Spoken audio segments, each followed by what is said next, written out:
Já estamos de volta com Manhã da Piedade ao vivo aqui pela sua TV Horizonte, emissora da Rede Catedral de Comunicação Católica.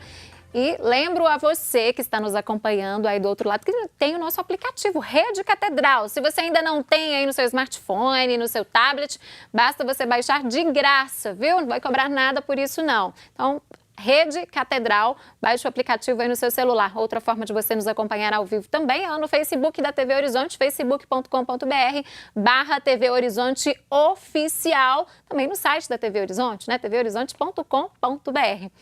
Gente, vamos falar de um assunto muito importante, um assunto, né, que tem sido bastante debatido ultimamente, porque não adianta negarmos, né? A geração atual vive uma constante e grande influência das redes sociais. E essa relação intensa e quase dependente da internet pode trazer diversos benefícios, mas também algumas dores de cabeça que a gente pode observar de perto, né? E olha só, qualquer cidadão com um pacote básico de dados, né? Esse cidadão, ele pode se valer do que a internet oferece de bom, né? Mas exatamente por essa facilidade de proliferar as informações, por exemplo, né? E alcançar pessoas tão distantes, né, em tempo real, esses crimes cibernéticos estão cada vez mais comuns. E poucas pessoas têm conhecimento das leis que regem esse ambiente virtual. E é exatamente sobre este tema que nós vamos conversar com o advogado especialista em direito virtual, Matheus de Mello Moreira. Matheus, bom dia, bem-vindo ao nosso programa. Obrigado. Então quer dizer que esses crimes virtuais são mais comuns do que podemos imaginar? Com certeza. Na verdade, os crimes que acontecem no dia a dia, sim, foram levados para a internet, né, com a facilidade de utilização dos aplicativos e smartphones.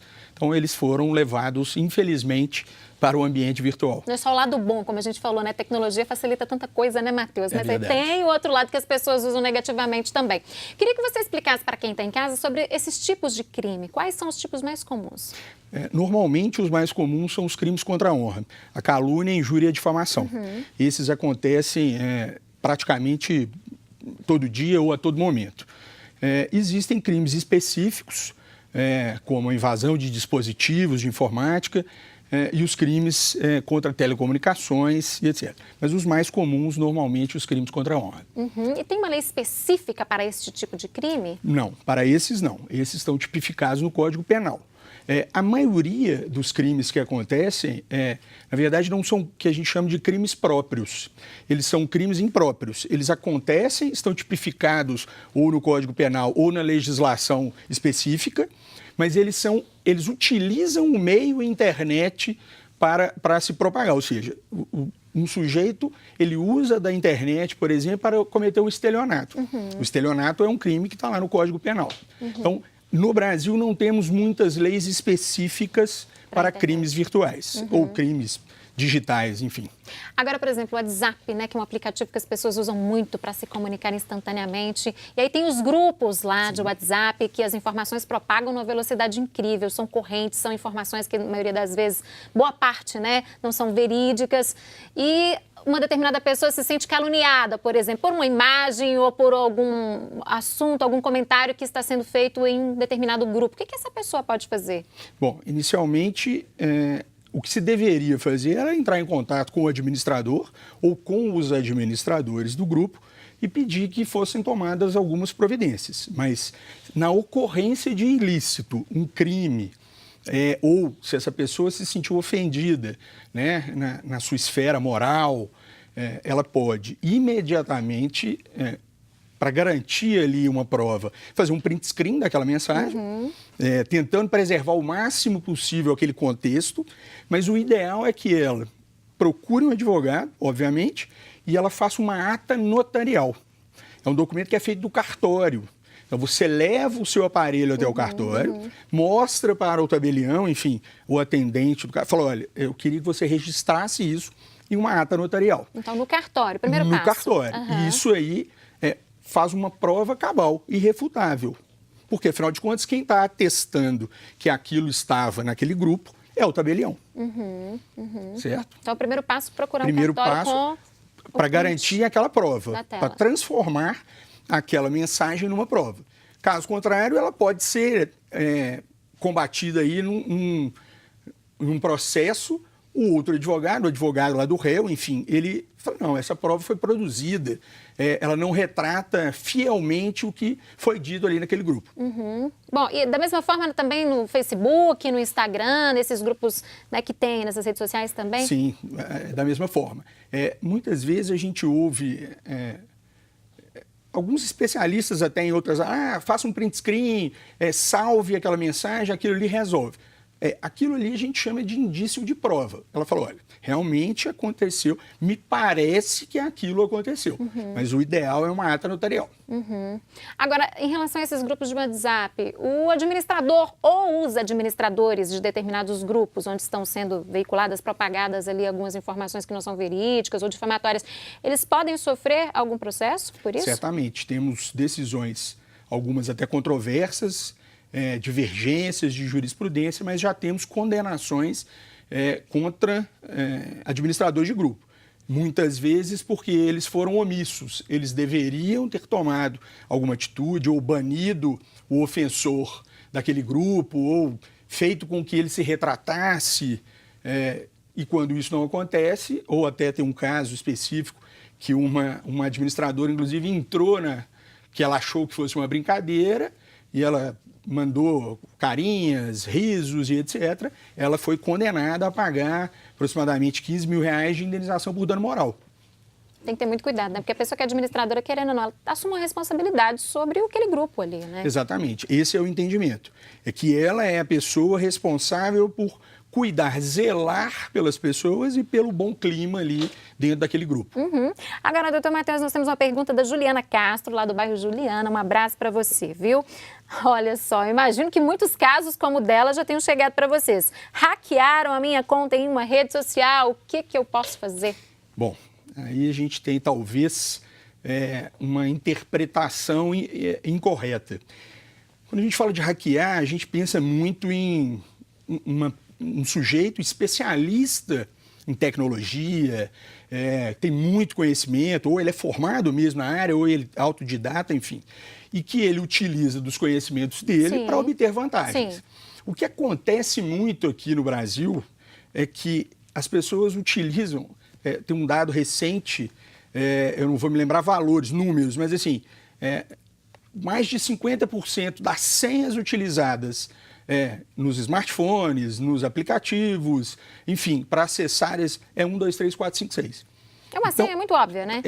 Então, muitas vezes não existe nem a hackear. O sujeito, ele não usou dessa habilidade dele para acessar aquela senha, aquela rede social. Ele entrou lá, digitou 1, 2, 3, 4, 5, 6 e acessou. E aí o que acontece é que ele toma para si aquela rede social, ou aquele perfil, ou aquele grupo. Então ele vai lá mudar a senha. Então, ele passa a ser o dono daquilo ali. De novo, a gente tem que pensar em prova. Se existe uma movimentação estranha na sua rede, publicações que você acredita que não fez, enfim... Comentários, comentários. Né? O comentário ele pode até vir reverso. Agora, se tem algum comentário daquele perfil no outro, enfim, numa outra publicação... ata notarial, novamente, mas aí a gente tem que pensar na especialidade de um perito. Aí a gente teria que pegar o equipamento dessa pessoa, ou os equipamentos dela, e levar para um perito para ele analisar se houve essa invasão, ou se teve uma quebra de senha, ou se realmente teve aquela movimentação estranha. Então, ou seja, para a pessoa se resguardar, então, a senha, às vezes a gente não dá tanto valor a ela, né? É ideal ter uma senha forte, uma senha boa ali no aparelho. Exatamente. Inclusive, uma autenticação em 2 fatores, que é um dispositivo utilizado o seguinte, você gera uma senha e uma contrassenha. Então, quando você acessa a sua rede social, por exemplo, você digita essa senha e ele te pede no seu smartphone, ou ele te manda um SMS, ou no próprio computador, ele te pede a contrassenha.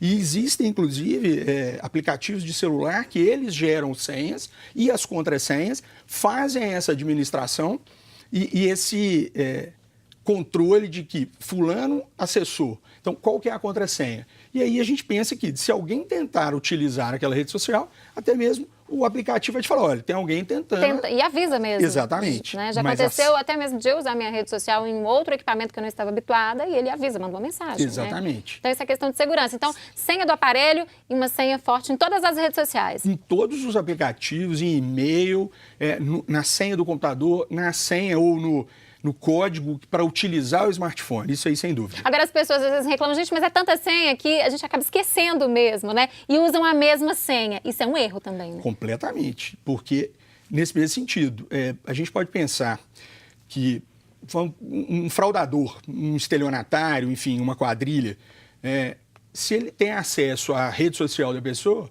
provavelmente, certamente, ele vai tentar essa mesma senha em outras aplicações, até mesmo em aplicação de banco, por exemplo.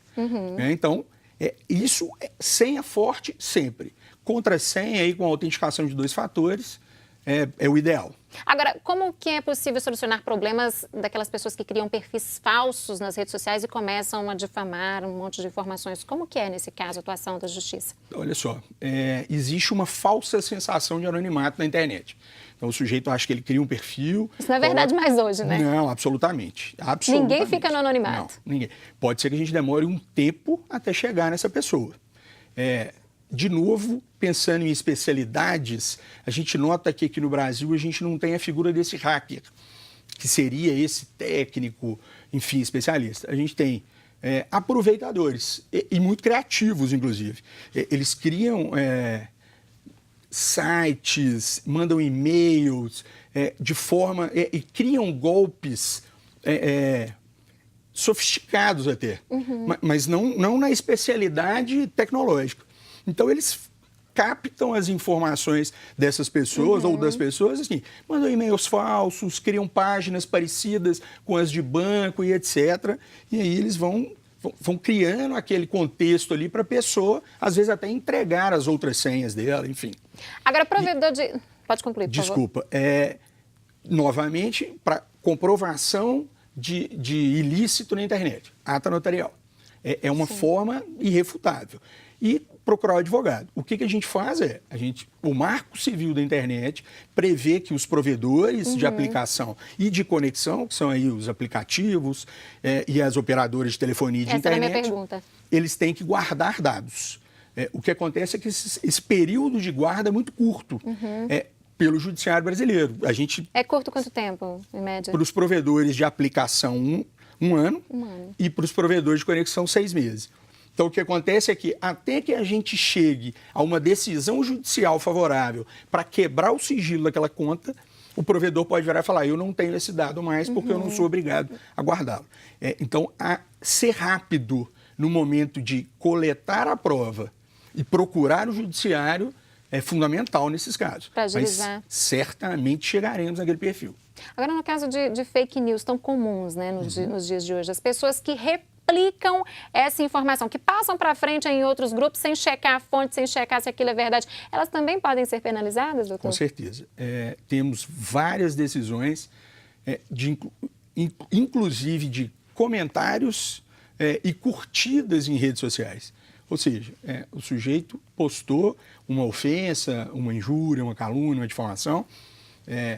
Aquelas pessoas que compartilharam e que curtiram aquela publicação podem sim ser condenadas. Depende da atitude delas ou da forma com que elas interagiram ali com aquela publicação. Ou seja, antes de compartilhar qualquer coisa, qualquer informação, então, o mais seguro para todos é tentar entender um pouco de onde vem aquilo, checar, né? Checar. Igual o jornalismo faz. O jornalismo não sai indiscriminadamente publicando matérias a respeito de fulano e cicrano.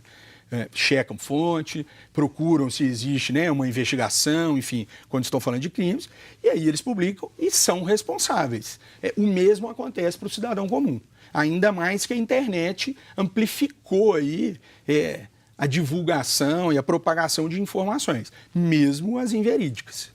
Quais são os crimes, quais são as penas, melhor dizendo, para crimes cibernéticos, doutor? As penas para esses crimes de calúnia, injúria e difamação, salvo engano, são de até 1 ano. Então, O que acontece na maioria das vezes, e é muito a atuação nossa lá no escritório, é que a gente não vai contra o crime. Enfim, o crime enseja uma indenização por danos morais. Né? Porque o crime, inclusive, é uma ação penada condicionada. A vítima tem que promover a ação para que o judiciário atue e possa condenar aquela pessoa. Então depende, tem crime de estelionato, então a pena depende da conduta que foi feita.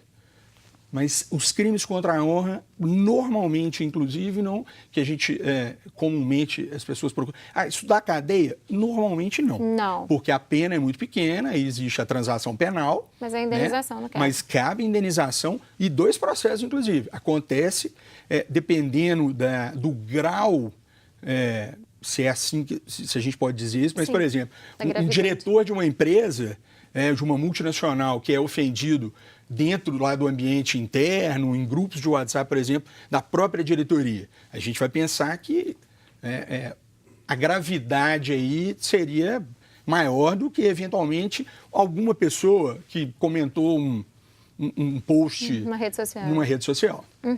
E as pessoas estão mais ligadas nessa questão dos direitos delas? Elas estão denunciando mais? Sim, certamente. A gente tem uma procura muito grande hoje por isso. Apesar de existir uma confusão entre a liberdade de expressão, um comentário ácido, um comentário, às vezes, principalmente contra empresas. A gente tem um grupo aqui no Facebook, existe um grupo aqui em Minas Gerais, Belo Horizonte, que fala de restaurantes. A gente tem recebido muito contato do pessoal mas falou isso. Eu falei, olha, eu sinto muito. Mas isso aí não há conduta ilícita. Pois porque aí é a opinião do cliente também, não é? Exatamente. O cliente, logicamente, ele tem que se atentar e ter cuidado com o que ele vai falar. Agora, o fornecedor de produtos e serviços, o que ele deveria fazer era ficar mais atento àquele comentário e trabalhar para que aquilo fosse resolvido. Eu participo de um grupo desse e as pessoas falam muito, né? Olha, o atendimento não foi bom, o prato chegou frio. Então, são comentários relacionados. E às vezes as pessoas, a empresa, o dono se sente ofendido, né? Exatamente. É claro que existem.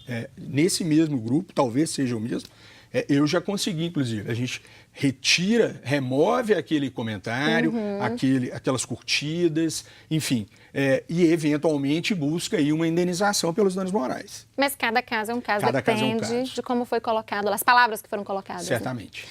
Matheus, muito obrigada por participar conosco, parabéns pelo seu trabalho. Obrigado. E volte mais vezes, porque esse é um assunto que gera muitas dúvidas, né, nas pessoas. Eu que agradeço a sua disposição. Bom dia. Bom dia. Você aí de casa, não saia daí. Daqui a pouquinho tem a consagração à nossa mãezinha, Nossa Senhora da Piedade. É no próximo bloco.